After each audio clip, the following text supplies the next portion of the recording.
দীর্ঘ কয়েক মাস থেকে বন্ধ স্কুলে পঠন পাঠন, কারণ বিদ্যালয়ে রয়েছে কেন্দ্রীয় বাহিনী। তাই বিদ্যালয় থেকে কেন্দ্রীয় বাহিনী সরানোর দাবিতে বিক্ষোভ দেখালো পড়ুয়া ও অভিভাবকরা। সোমবার মালদার রতুয়া হাই মাদ্রাসা স্কুলের সামনে রতুয়া ভালুকা রাজ্য সড়ক অবরোধ করে বিক্ষোভ দেখায় তারা। তাদের এই আন্দোলনে সামিল হয়েছিলেন স্থানীয় বাসিন্দারাও। এদিন বেলা 11:30 থেকে 12টা পর্যন্ত চলে এই বিক্ষোভ। এর ফলে ব্যাপক যানজটের সৃষ্টি হয় রাজ্য সড়কে। খবর পেয়ে ঘটনাস্থলে পৌঁছায় রতুয়া থানার পুলিশ। অবশেষে পুলিশের হস্তক্ষেপে উঠে যায় অবরোধ। ফেব্রুয়ারি মাস থেকে আজ জুলাই মাসের 1 তারিখ হয়ে গেল, এই প্রতিষ্ঠানে বাচ্চারা নিয়মিতভাবে আর একদিনও স্কুলে আসতে পারেনি এবং তারা যে ভর্তি হয়েছে তারা নিজ রোল নাম্বারও জানে না। তারা যে পঠন পাঠনে যে 6 মাস অতিক্রম হয়ে গেল, অথচ রোল নাম্বার পর্যন্ত বাচ্চারা জানে না। এবং কি করে পঠন পাঠন হবে, এখান থেকে বিএসএফরা এবং আর্মিরা অনির্দিষ্টকালের জন্য রয়েছেন।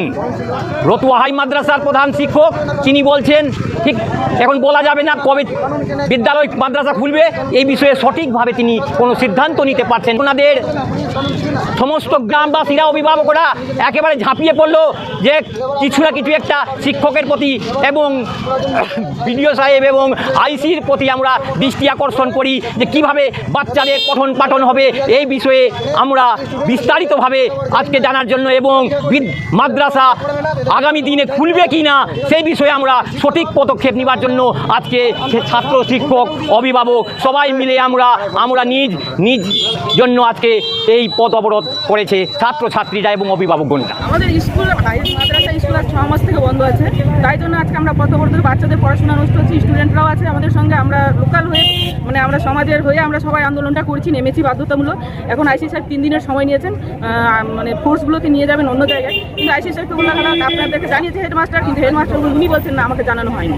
কত মাস ধরে বন্ধ আছে? আর প্রায় ভোটের আগে থেকে দাঁড়িয়ে পঞ্চায়েত ভোটেও বন্ধ ছিল 2-3 মাস, এখন আর 3-4 মাস চলছে, 6 মাসের মতন চলছে বন্ধ। কে আছে এখানে? কারা? ফোর্স আছে, সেন্ট্রাল ফোর্সগুলোকে এনে রেখেছে। আমরা ক্লাস 10-এ উঠে গেছি, রতুয়া হাই মাদ্রাসার ছাত্রী, কিন্তু 6 মাস হয়ে গেল আজ পর্যন্ত স্কুলে কোনো ক্লাস হচ্ছে না কিংবা একটা পরীক্ষা হচ্ছে না, ভালো পরীক্ষা হচ্ছে না। আমরা সেন্টারে গিয়ে কেমন করে পরীক্ষা দেবো, কিংবা স্যারেরাও এমন গুরুত্ব দিচ্ছে না যে আমাদের স্কুল হবে কি ভালো মন্দ। এখন যেহেতুগুলো রাস্তা আটকে রেখেছি, তবুও এই স্যারে হেড স্যার বের হয়ে আসছে না এখন পর্যন্ত।